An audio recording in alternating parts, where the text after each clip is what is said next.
Rochester's cultural environment is enriched by the Rochester Latino Theater Company. Here to tell me all about it is their board chair and co-founder, Stephanie Paredes. Thank you so much, Stephanie, for coming in. Thank you so much for having us and me here today. Wonderful to see you again. Great to see you again. Yeah, so now, Latino theater, when we say Latino, who are we talking about, for those unfamiliar with the term, rather? That's a fun question always to ask because there's so many terms that folks use. It could be Latino, Latinx, Latine, Hispanic, so on and so forth. Right. For us, it's not necessarily about labels. It's about representing our stories as communities of color that just so happen to come from Latin American countries. And so when we say Rochester Latino Theater Company, we say we have a voice, we have a presence, and we have talent. And so if you fit any of those things, you're welcome to be part of our company. That's wonderful. And so now, to define this a little further, this is Hispanic culture of Latin America, is that correct? Or? So when we think about what is a Hispanic, what is a Latino, those two terms in our community, a lot of people fit into one or the other or don't identify as neither. I see. And so to be more inclusive, what we wanted to do is to ensure that there are a lot of Latinos and Hispanics, or Latine and Latinx, which is gender inclusive. And so for our theater company, it's important for folks to understand that the inclusion part of our company is at the core of who we are, building a familia, as they say, having a family. And so however you identify and that you can appreciate the diversity that involves the Hispanic Latino culture, welcome to come and join us and learn and ask questions as well. So what's the unifying element? Is it language? Is it that's language, Spanish and English, or tell me? Yeah, so some of our productions have been done in Spanish, some of them have been done in Spanish and English, and some of them have been done in English. I see. And you don't have to speak Spanish to be part of our company. One of the things that we have learned with our community here in Rochester is that some people speak Spanish and some people don't, and that's okay. But they feel this cultural connection to our community. The family aspect of our community as well is also so important. And so when we think about like who compromises or who is comprised of the Rochester Latino Company, it is so diverse and is so inclusive because at the core of who we are, it's ensuring that our stories are told with dignity, with pride, respect, and with appropriate representation. And who makes up the company? Who are the actors? Everyone. Okay. That's good. And so if we have a roster of artists that are actors, directors, producers, singers, poets, the list is endless, musicians, of course, and what we try to do is really find a way to get them connected to places that we are connected as a board of RLTC. So all of those opportunities that we've been part of, when are auditions, where are auditions, how do folks auditions for these different organizations that are theater-based or art-based, we want to be able to nurture the talent that we have in the community by giving them access to those opportunities and also just letting them know you belong. You have a voice, you have talent, you have presence. Get out there and just do it. Go to the audition. Have fun. It's okay. How do I find about those auditions? So the auditions that we have, we're on multiple newsletters, multiple e-blasts, social media as well. So as RLTC, we follow the majority of arts organizations in Rochester. And so when we see those auditions and those call-outs, we email it out to all of our artists, all of our networks, and all of our friends and say, hey, here's an opportunity. Don't be shy. If you have any questions, let us know. And we tell them and we encourage them, like, go and do the thing. Just go and do it. Auditioning is fun. It doesn't have to be so scary. And what time of year do those happen? All year round, really. So as we think about how a season is built, it's really a little bit different with every different organization, but for our organization, as much as we would love to produce full stage productions, a lot of our productions come out of our partnerships with different theater-based organizations in Rochester. And so we're always on the constant lookout for what are those opportunities for those organizations. Do you need a musician? Do you need a poet? Do you need an artist? How can we create not just a theater experience, but an experience before the theater doors even open? That's wonderful. And you mentioned music. So are you musicians local as well? And what kind of music do you have with your productions? Yeah, so depending on the production, we've had in the past, a lot of people know in the Heights, we've collaborated with a few different organizations that have produced the show here in Rochester. And those artists were local artists. But we also have, our wonderful company coming out of Buffalo as well. And so we try to stay connected with what's going on in our region of theater with artists and musicians and things like that. So bachata, merengue, salsa, cumbia, all of those different genres within our community. We try to tap in those different organizations that are like, hey, there's something going on over here. I think you would be great. Are you interested? And then we, try to build bridges as much as possible. How about developing young artists? And are you in schools and that sort of thing? I love that so much. Yes, we are in school. So one of the components of RLTC, Annette Ramos, one of our other co-founders, she is a wolf trap artist, and so she's been working with children forever and always. And I was inspired by that, and she's one of my mentors. And so really mentoring under Annette and really thinking about how can we get into the schools with those young children.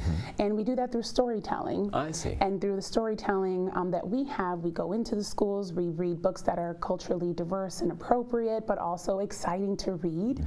We talk about, emotional learning. We talk about, social emotional learning for young children, helping them understand, feelings are okay.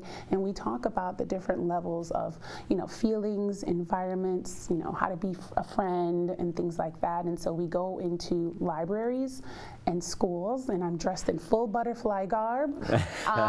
My storytelling person, her name is Miss Mariposa, which is Miss Butterfly.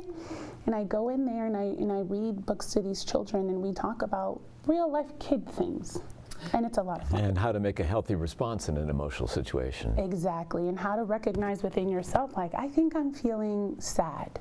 Maybe I'm happy, maybe I'm frustrated. So trying to just really develop their language around their self-awareness, their social awareness, their emotional awareness, and just make sure that we are inspiring those young children to say, you know what, I want to be a better friend, I want to be a better me for me. And how about the language? Do you find that there's a barrier for young people? Maybe English isn't their first language. Do you help them with that adjustment? Absolutely. This is a fun question too, because my name is Miss Mariposa, and I always tell the children, can you say Miss Mariposa? And they say it, and I'm like, did you know that word means butterfly in Spanish? And they're like, wait, what? They either knew it or never heard it, and they're like, wait, I said something in Spanish, and I'm like, yes. And so with every story, I find ways to be bilingual about it, right? And so we count, we do numbers, words, colors. Children always have fun just learning other languages, and they just need to be, exposed to it and say, hey, you can say hello in 5 languages today if you want. Well, when people mention the Latino community, and you hear about it in the news and things, people think, oh, the agricultural sector, for instance. But there's different strata of the Latino community. What image should people have? Really, it's striated, isn't it? Different professional levels, and that, what are you finding in Rochester? The Latino community in Rochester is so diverse and rich in culture. Yeah. The Latinos in this community are business owners, pastors, preachers, producers, directors, artists, CEOs. There's a rich diversity here in Rochester that folks perhaps may be missing and are either scared to just kind of be a good visitor in those communities or may not understand what it means to be a good visitor in a community.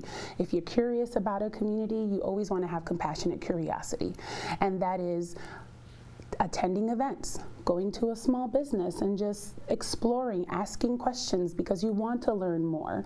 And so I think that here in Rochester we have so much richness that there's a little bit of Latino communities everywhere, not just in Rochester. And so it's finding those little pockets of pride and beauty and art in the Rochester community, but you just gotta get out of your comfort zone.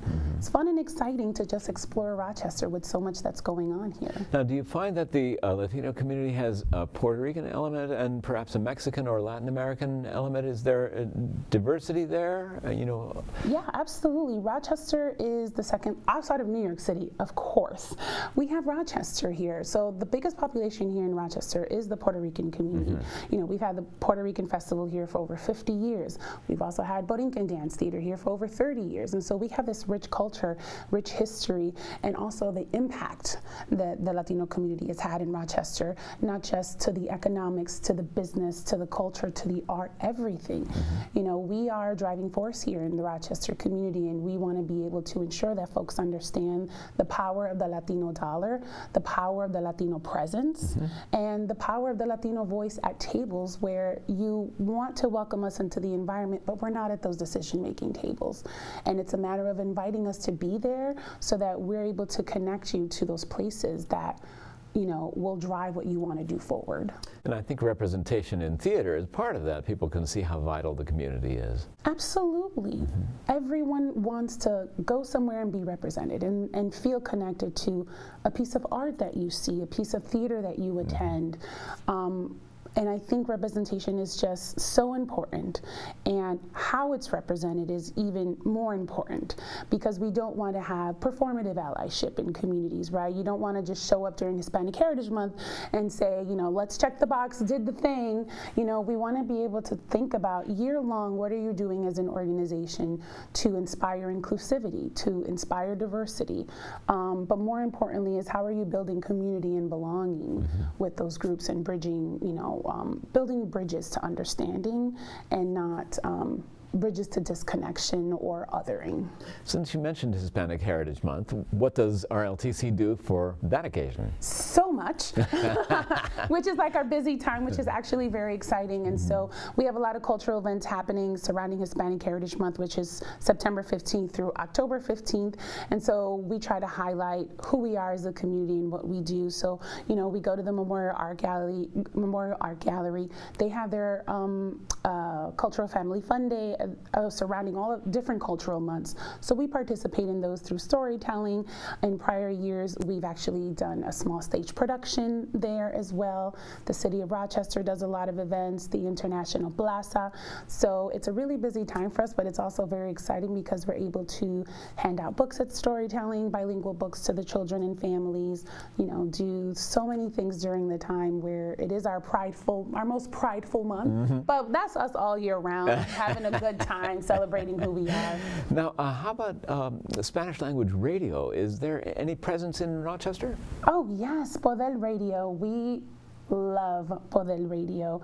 I had a radio show there with Yesenia Ramos when it first started, and it's just been so incredible. And Ibero is the driving force behind Podel Radio. You better tell us who that is. That's Ibero-American. Ibero-American Action League. It's the largest Latino serving organization in Rochester. And they do so much more. So it's not just the radio station, it's community advocacy, it's giving back to the community as well in ways that matter to the community. And those partnerships with Ibero have been absolutely amazing, and Ibero has been RLTC's partner since forever and always, and it's just been so incredible and amazing to be able to partner with them to share those opportunities on the radio, at their events. They have been a champion for RLTC for many years. Yeah. So where are your stories coming from, Stephanie? Our community. I see. Our community, our connection, our elders in the community as well is so important. A lot of folks forget about our elders in the community. Us as a community, as a Latino community, we uphold our elders so much. The stories, the rich stories, the history. Our elders have lived through historical times, both in America, and internationally, no matter if they're from Cuba, Dominican Republic, Puerto Rico. We want those stories. And we've written them down. We've produced stories before with our elders that they share their stories as well. And so our stories are not just coming from folks that are already established playwrights with plays already, going on. We want people to write their own stories. Just like we did our first show. We were bold enough to say, let's write our own show. And we did. Wow. And when was that? How long has the company been in existence? Our first main stage production was at Muck Theater on May 2013 was our first production, and it was called Sombras de Nuestros Rostros, Shadows of Our Faces. Shadows of Our Faces. Now, you mentioned the Muck Theater. That's the multi-use community center. Yes. Here in Rochester. Here in Rochester, and that was a fun moment because they were, just kind of coming and flourishing up in Rochester, and we were able to, raise our own money because at that point, Muck is who we were, and Muck was so welcoming and inviting, and really taught us a lot about backstage stuff, booking spaces. So they have been always a great champion for us as well, and we learned so much from that first weekend that we were bold enough to say, we're gonna put on a show and we're gonna write it and produce it and direct it and raise the money, and we did that, and the show sold out and then some. And that was the first time in Muck that a show, sold out that quickly, or at all. But it was just absolutely amazing to be in that space with our community, and the diversity of the audience was absolutely amazing as well. Isn't that something about Rochester? People really do support diverse arts. That's superb. They do. Yeah. So is that your typical season then start maybe in the spring and go through the summer? Tell us what the annual profile looks like. Yeah, the annual profile of RLTC is that, when school is going on, we try to get into the school so we can do storytelling. I see. Our summertime is generally focused on those festivals, community-based events that we can have a presence at so that we can promote what's going on in the fall. So then in the fall, we have our Hispanic Heritage Month programming. So all year round, we're doing something, going somewhere, dressed up as something. But that's the fun part about it as well, is that we get to be in different locations doing different things, and the partnership that we've had in the past with new organizations this year has been exciting as well. Now tell us about La Plaza. That's new to me. Oh, the International Plaza. International Plaza. Beautiful location. They have food there, they have festivals, they have celebrations there. They already are open, and so folks can go down to International Plaza, which is on Clinton Avenue, and I remember living across the street from there when it was first being developed to what it is now. It is absolutely stunning what they're able to do there. So they have the Dominican Day Festival there. They just finished up the Pride Festival there in the plaza, and I think it's just an important location for folks to feel like connected to the community, but also it invites other people to come and just participate and show up and have fun, and learn about different cultures and celebrations within our community. It's one of those transitional neighborhoods in Rochester that has had its ups and downs over the years, and coming back up, I think, right? Well, I think that one of the misconceptions is that, oh my gosh, the inner city is so scary, and it's like, it's not.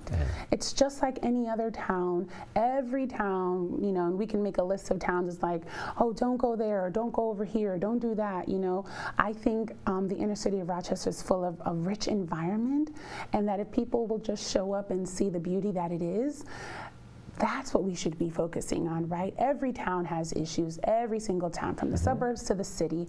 And I think sometimes just the misrepresentation of what goes on in the inner city overshadows all the really rich advocacy, beauty, art that is happening in these little pockets in the town as well. Arts can be the right kind of energy in an environment. Absolutely, yes. Who wouldn't want to, drive down the block on Clinton Avenue and there's a live band playing at the International Plaza, and just it fills the air with music, and then you smell the delicious food that is always there on the plaza as well. And so there's wonderful moments if folks want to see those moments happen, and come on down to the International Plaza and just experience things. Yeah, there's amazing richness. Absolutely. Now, tell me, what are the most pressing needs for the company, and how do you look toward the future to grow? Great question. A lot of folks don't maybe even not know. We're a very small theater company, right? We don't have hundreds of thousands of dollars in our bank account. We don't have a large board either. We don't have a rehearsal space. We don't have a brick and mortar of any kind. You know, it's really a mom and mom shop, as and I like to call it. Our board is three people. It's myself. Hector Manuel is our artistic director, and Annette Ramos is our executive director and co-founder. And so between the three of us, we make magic happen where there's sometimes like, how did we do that? Oh my goodness, we did that. But those are the fun opportunities for us, is what are we all doing individually? How can we always bring RLTC to the table in those regards? And then how can we get those young artists to come in and participate and build those bridges and saying, hey, I know that this event is amazing. Do you know it'll be like a little bit more? Let's get an artist, let's get a poet, let's get some music, and we are connected with those folks. So that's an important component of that. Now, there is a collective of theater companies in Rochester called Theater Rocks. Are you part of that? Yes, we are, absolutely. We love being part of Theater Rocks because it also lets us know what else is going on around town, right? Because there's so much happening.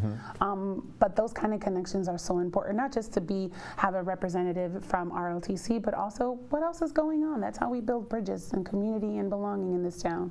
So do you accept donations from people, and what kind of things would help the most? Is it cash? Is it backpacks for kids or books for kids?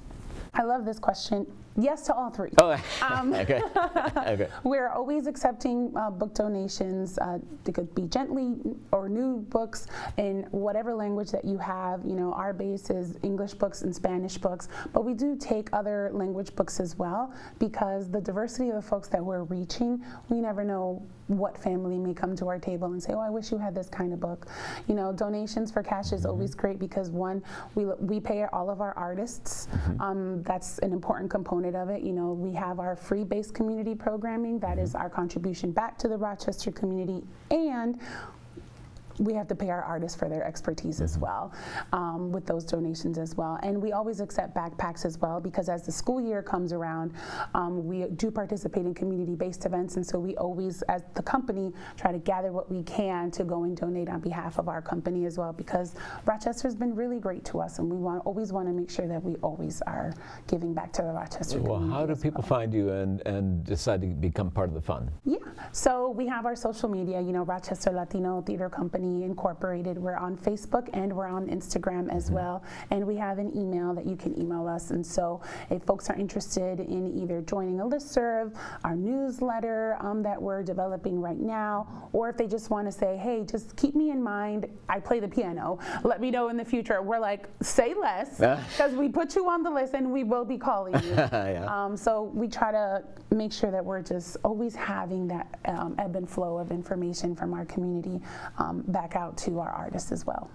That's superb. And do you take volunteers to help you with your activities? Absolutely. We always need volunteers because we're either vending at a table in a community-based event, or we need some people who like to dress up in costumes sometimes and be connected with the kids. Or if you're really good at face painting, or if you're really good at public speaking, we always are looking for volunteers to go and represent the community in different capacities when the three of us can't.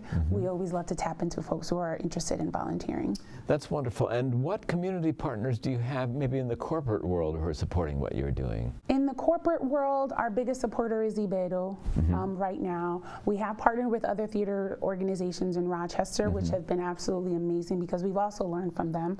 So we partnered, you know, with Jiva and Blackfriars and RBTL and so on, and the Rochester Oratorio Society. It's been really great to build those relationships because some of them are new, some of them have always been there. So we always try to reach different organizations on different levels to say, hey, it's not just about, you know, we do theater, we provide experiences, but we also provide training. So if you're thinking about, you know, cultural competency, you're thinking about how do we build community and belonging, you know, what does allyship look like? You know, we also do that as well because between the three of us, you know, we've been in these different fields for so long that we're able to also provide corporate training should corporations need that training as well. That's a consultancy. Exactly. Yeah, that's fantastic. And do you do some board service apart from the Latino Theater Company? The three of us do board service all of the time. Yeah. And so those are opportunities that either are yearly ongoing things that we do, which is our community-based partnerships that we just go out there. We don't necessarily always kind of promote what we do because we really believe that giving back to the community is our responsibility. And sometimes, if there's a picture being posted, great, but we generally are some little secret things happening, like that's what we do privately as a board to give back that, the organization sometimes don't want. Like, can you come do the thing that you did last year, please? But we don't want the big riffraff of social media posting and things like that. So we do things that are public and private to give back to our community. And do you hope for 2 productions a year, for instance, theater productions and then storytelling, or what do you shoot for in a typical season? In a typical season, we shoot for a lot of storytelling, and as we look to develop those relationships with those theater-based companies, we're always looking for opportunities for stage readings, because that's low commitment but still enriching for folks who may not have the time to do like a 6-week full stage production. Yeah. Like I said, there's only 3 of us, so our partnerships with other theater organizations that are doing the big productions, we are generally called on to be a community partner on that. I see. And so that's an exciting part of that, where we provide the training, if they need any, to that immediate production, so folks can know the history behind why that production is important as well. Now, how about generating new writing? Are you helping students who might want to find their voice in Latino theater? Absolutely, absolutely. When last summer, we actually did a 1-week theater camp in partnership with one of the high schools, and that was absolutely phenomenal. And they did a 1-week intensive of, if you can imagine this, writing, dancing, and singing. And then at the end of that week, we had 3 judges come in and really just give them feedback on presence, on voice, on, they did also put together a portfolio of their achievements, their resumes, and so that was incredibly fun, and so we're looking to do that in the coming year as well. And maybe a week was a little too intensive for them, but they did great. The students did absolutely amazing. And what ages were they? They were high school, so they were 9th through 12th graders, and we took them through what do you do in an audition process, which those skills can be easily transferable to how do you show up in an interview? Yeah. How do you show up, when you go to class in college, when you're thinking about your future? Your presence and your voice and your talent, all of those things matter. Let's help you package that in a way that puts your best foot forward. And how do people find out about that? Is that on your website as well? Yes, on our social media pages on your as social media pages, I see. We'll promote those. And that looks to be an annual thing in the summertime? We're looking hopefully for, those grant opportunities that we're able to pay our artists that directed that for last year, and also for the students, because we want to provide, last year we provided students, between the binders and the materials needed for the summer camp and, the shirts and the bags and the things.